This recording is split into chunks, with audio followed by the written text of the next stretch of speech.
My daughter threatened, "Give me $50 or I accuse you of abuse." I walked into the police station, extortion evidence. Then I cut her off, hired a forensic psychologist, and sued for defamation. Her brave post got deleted by lawyers at dawn. I, 52 male. I've spent the last 24 years of my life dedicated to one person, my daughter Rachel. Her mother passed away from a sudden illness when Rachel was just a toddler, leaving me to navigate the labyrinth of single parenthood. And I tried my best.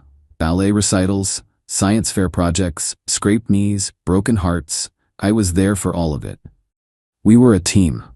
I thought we were unbreakable. I work a steady, if unspectacular, job in logistics. I saved diligently, not for a lavish retirement, but to give her a good start in life. I paid for her college, co-signed for her first car, and still sent her a few $100 a month to help with her bills, even though she graduated 2 years ago.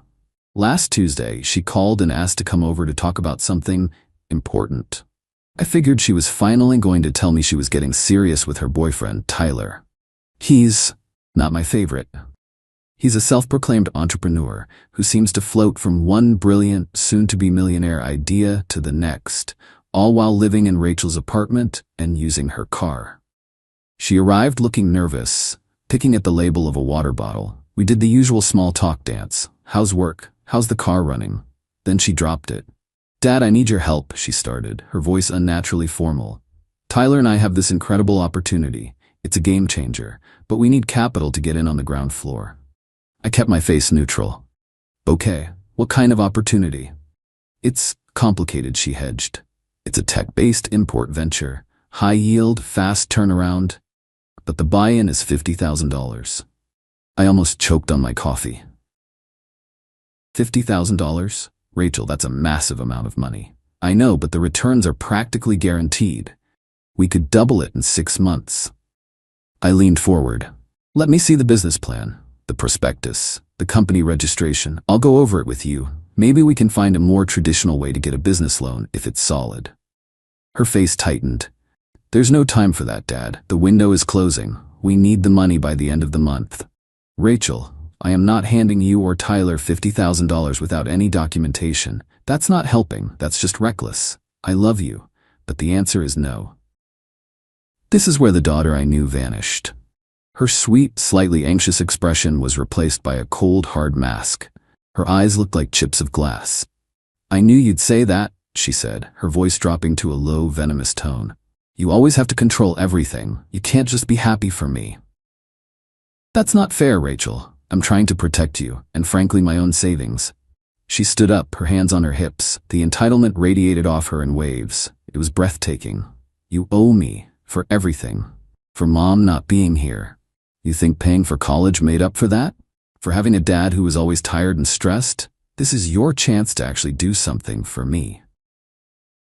I was speechless. The sheer audacity of it. The cruelty.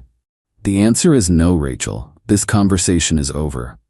She took a step closer, her face contorted with a chilling smirk. "No, it's not. Here's what's gonna happen. You're gonna transfer me the $50,000. If you don't, I'm gonna go to the police. I'm gonna tell them that you hurt me when I was a kid, that you used to lock me in my room, that you hit me. I'll make a post online. I'll tell everyone what a monster you are behind closed doors. Your work, your friends, what little family we have left, they'll all know. Your life will be over." Time seemed to stop. The air in the room grew thick and heavy. I wasn't looking at my daughter. I was looking at a stranger, a hostile entity wearing her face. My first instinct was pure white-hot rage, but right behind it was a wave of nausea. This was a shakedown. A threat so profound it felt like a physical blow. When she stormed out, slamming the door, I collapsed into a chair, the room spinning around me. For a moment, I couldn't breathe. Then, a terrifying, icy calm washed over me. The grief would come later. Right now, it was about survival. I picked up my phone. My hands were shaking, but my mind was laser-focused. I had to get it in writing. It was a gamble, but I was counting on her arrogance, her rage. People that angry are sloppy. Me. Just to be perfectly clear, are you threatening to falsely accuse me of child abuse if I don't give you $50,000? It felt like an eternity, but a minute later, my phone buzzed. "Rachel, don't try to be smart. You heard me. You have until the 30th. You're leaving me no choice." I saved a screenshot. Then I saved it again to the cloud and emailed it to myself. I felt a profound sense of loss, like a part of my life had been amputated without anesthetic. The daughter I raised was gone. In her place was this thing, and it had just declared war.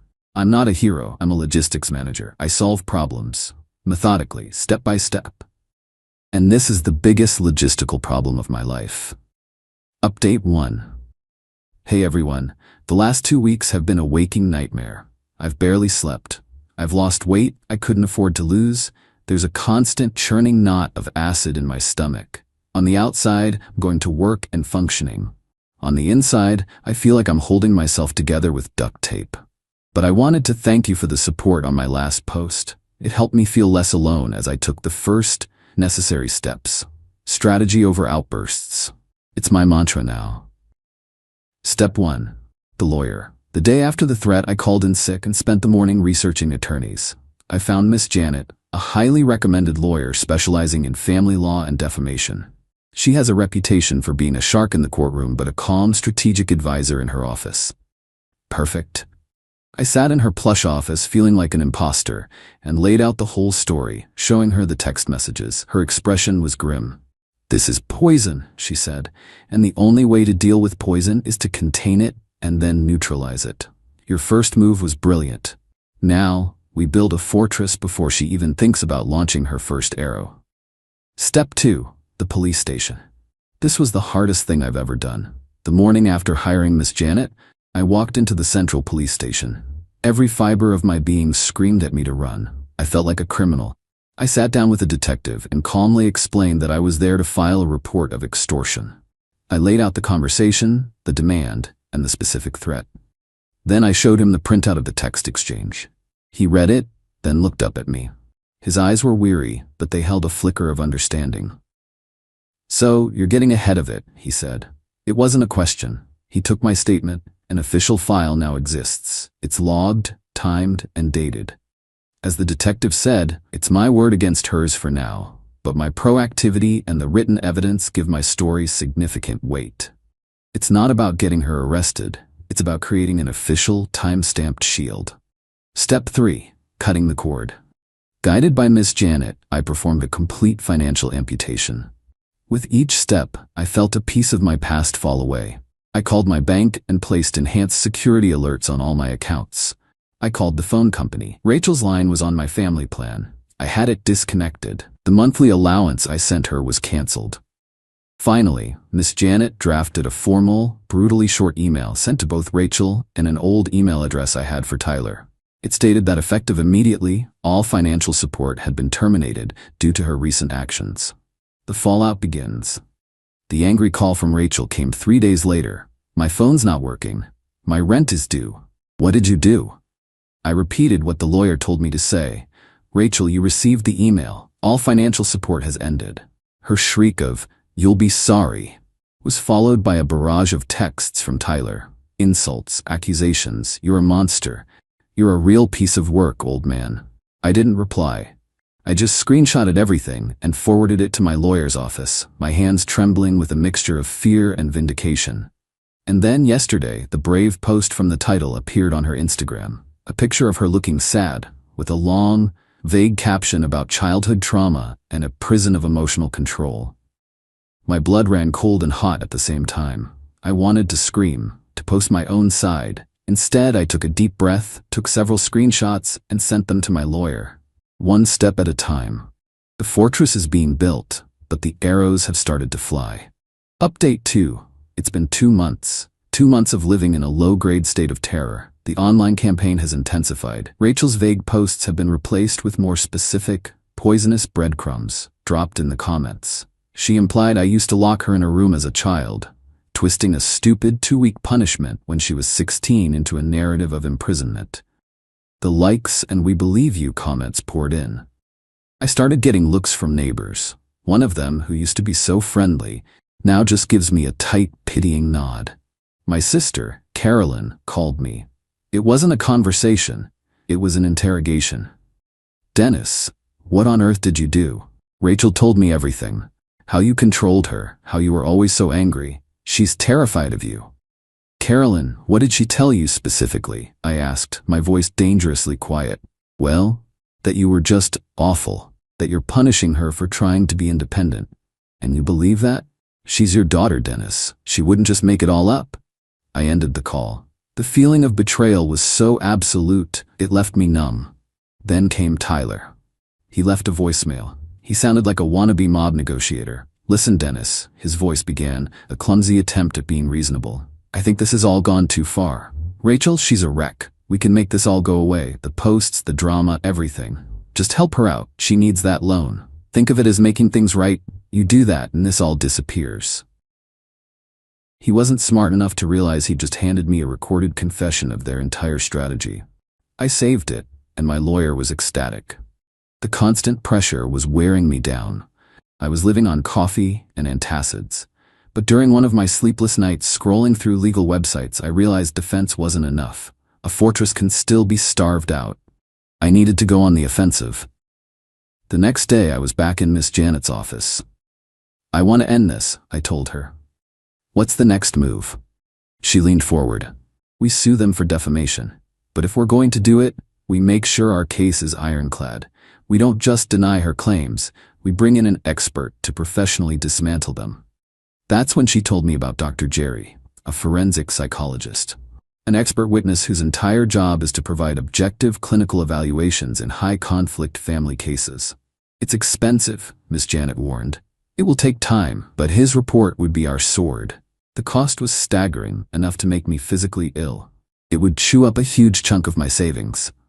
But what was the alternative? Live the rest of my life looking over my shoulder, branded as an abuser by my own child? Hire him, I said. Update 3. It's been a long, quiet, and agonizing 3 months since my last update. That's how long the next phase took. Meeting with Dr. Jerry was like a voluntary autopsy of my life. For weeks, I spent hours in his sterile office, going over everything. He interviewed me about my late wife, my parenting struggles, my successes, and my failures. I admitted to every mistake I could remember, including the damned lock on the door. With my permission, he spoke to old family friends, my brother, who thankfully has a good head on his shoulders, and even Rachel's old pediatrician. He reviewed 2 decades of school and medical records. It was meticulous, exhausting, and emotionally brutal. The report arrived 2 weeks ago. It was a 40-page, single-spaced document of cold, hard clinical facts. It concluded that my psychological profile and documented history were profoundly inconsistent with patterns of behavior associated with physical or chronic emotional abuse. It painted a picture of a grieving, dedicated, and at times overburdened single parent. The report was the sword Miss Janet had promised. It was time to use it. Last Wednesday, we filed the lawsuit. Defamation, intentional infliction of emotional distress, and civil conspiracy to commit extortion. We weren't asking for millions. We were asking for full reimbursement of all legal and expert witness fees, a court-ordered permanent injunction, a court-ordered public retraction with the wording to be drafted by us. A process server delivered the papers to Rachel's apartment on Thursday afternoon. He served her first, then Tyler. At 8 p.m. that night, Miss Janet executed the final step. A cease and desist letter was sent via email and courier. It referenced the lawsuit and listed every defamatory post and comment. The final paragraph was the hammer blow. You are hereby demanded to permanently delete any and all defamatory content by 6 a.m. tomorrow morning. Should the content not be removed, we will be filing for an emergency injunction and adding a claim for additional punitive damages for every hour the content remains active. I didn't sleep. I sat in my dark kitchen, the laptop open, refreshing her Instagram page every 10 minutes. The posts stayed up, 4 a.m., 5 a.m., 5:30 a.m. My heart hammered in my chest. At 5:45 a.m., I refreshed again. Her entire account was gone. Wiped clean.